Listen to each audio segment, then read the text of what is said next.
Okay, mind, emotion, and body. That's where we're living. You're going to be living inside your skin because in reality, we're actually only always experiencing our own body. We're not experiencing the event in front of us. We're experiencing the way our body is experiencing that event in front of us. The event's just a whatever. It's a sunset, it's a bomb exploding. Our body's reacting. And that's what we're experiencing. So this class, really what we're going to be sharpening here is your discipline, is your mental discipline. Because the mind, when left undisciplined, when left to its own way of being, will follow your emotional state. The body's main goal is to not die. That's why we feel fear. That's why we feel stress, we feel anxiety. The body is literally wondering if it's going to die because the body is, I don't know, man came around 2 million years ago or something. It's millions. And it's just a living thing. It's a very primal, organic matter that wants to keep going. And so when we feel dissonant emotions, it's hoping not to die. And at our point of evolution, we have an opportunity to transcend that because we're not actually dying when the email comes with the message we didn't want to get, or when our phone gets a text message and it sends off our nervous system, etc.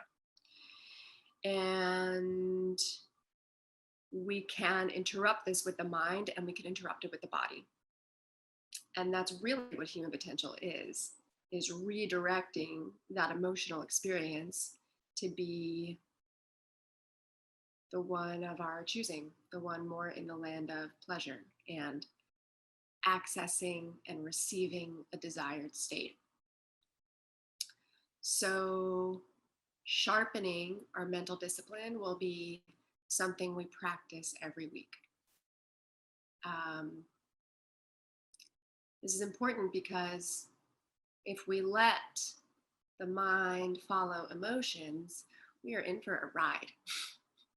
We are just on one big ride. We're on one big survival ride. Emotions, woo, they just come when they come. They come when you don't want them. They come when you're in the meeting. They come when something reminds you of something, and they flood you like a tidal wave. Does that feel true? Do you guys have like a lived experience of that? And then they take you. And now you're hijacked, you're kidnapped by this emotional ride. Just as quickly as they come in, they go. You get the email that's the news you don't want, and then you get a follow-up email that is better, and they recede. They come in just as quickly as they leave.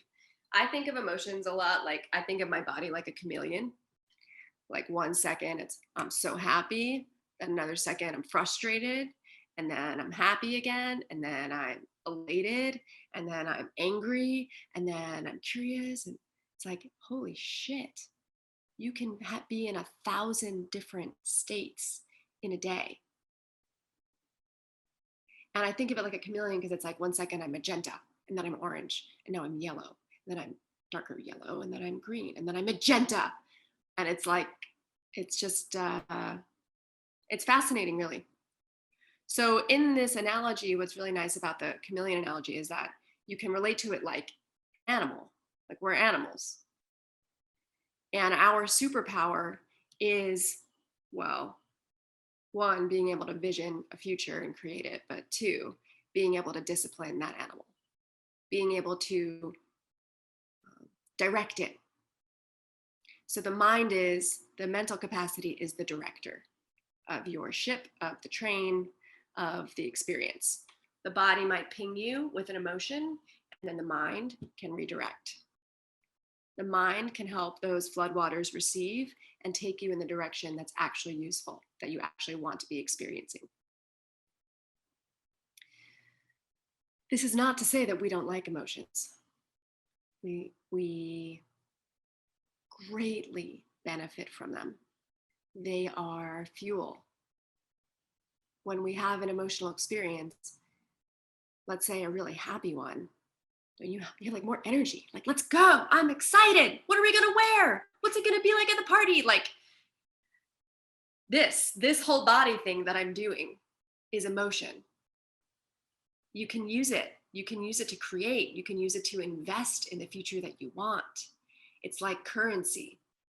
You put your excitement in a certain context to have that context be more than it was.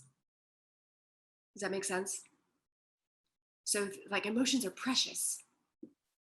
And while the body is going to send us all kinds of pings, what we're going to learn in this class is, and you learn this in trauma too, is how to transmute, how to orient to a feeling as raw creative power, how to strip it from terror to just being, oh, I have this. Where do I want to shine it? What do I want to do with it? How to transcend it.